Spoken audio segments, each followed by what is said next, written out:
comme je le dis, hein, et qu'on réitère encore, c'est que le rôle et la place de la femme dans ce secteur de l'agroalimentaire, dans la sécurité alimentaire, elle est importante.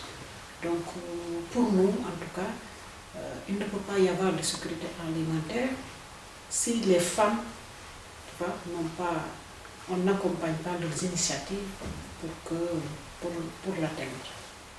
L'autre aspect aussi que j'ai retenu, je pense que c'est par rapport à la question des filières, l'organisation des filières. Parce que souvent, lorsqu'on parle de sécurité alimentaire, de souveraineté alimentaire, on pense plus à la production.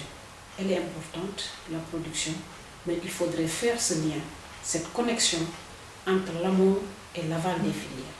Parce que si vous prenez certains pays comme le Sénégal, où la consommation est très extravertie, c'est-à-dire que les gens consomment plus ce qui vient de l'extérieur, et pour changer leur habitude alimentaire, il faudrait davantage retravailler sur la consommation, mais aussi retravailler sur la transformation, ce qui pourrait permettre de tirer davantage la production et de permettre aux producteurs d'atteindre leur, comment dirais-je encore, de permettre aux producteurs d'arriver vraiment à satisfaire leurs besoins.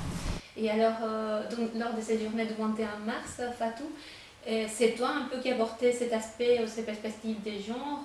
Est-ce que peux-tu nous dire un peu plus comment tu l'as introduit dans les autres interventions? Oui, je pense que, comme je l'ai eu à dire, hein, je pense que le rôle de la femme occupe une place très importante dans ces stratégies de sécurité alimentaire. Et donc, par rapport à ça, il faudrait davantage qu'on les renforce. Parce que quand on regarde toute la filière, en tout cas des produits de la production agricole, les femmes, elles sont partout. Aussi bien dans la production, aussi bien dans la transformation, c'est elles qui vendent les produits finis. Donc, on ne peut pas, en tout cas, bâtir des politiques, des politiques agricoles en ignorant les femmes. Donc, à mon avis, il est important que le rôle soit reconnu.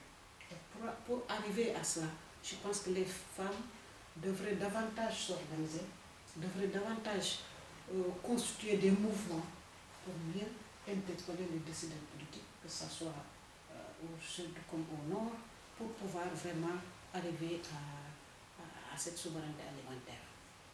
Et alors, je m'en souviens aussi l'année passée, tu partages avec nous comment la crise économique a eu un impact aussi sur le mode d'alimentation des gens et comment les femmes avaient trouvé des solutions à ça.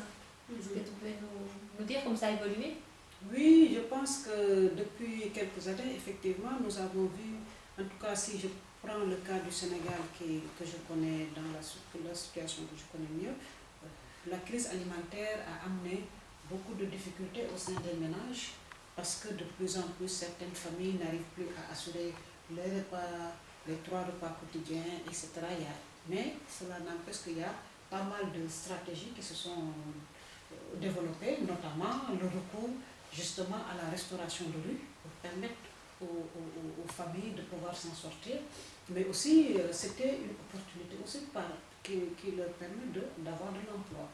Donc je pense que ce secteur est important, la restauration de rue, et on gagnerait davantage à accompagner les acteurs, notamment les femmes qui sont dans ce domaine-là, en renforçant leurs capacités techniques, surtout en formation, sur le plan technique, sur le plan hygiène, sur le plan de la nutrition, pour que leur offre soit améliorée. Donc nous avons travaillé dans ce domaine-là, mais vous voyez aussi dans certains pays africains, ces femmes qui sont en général dans le secteur informel ne sont pas très bien reconnues.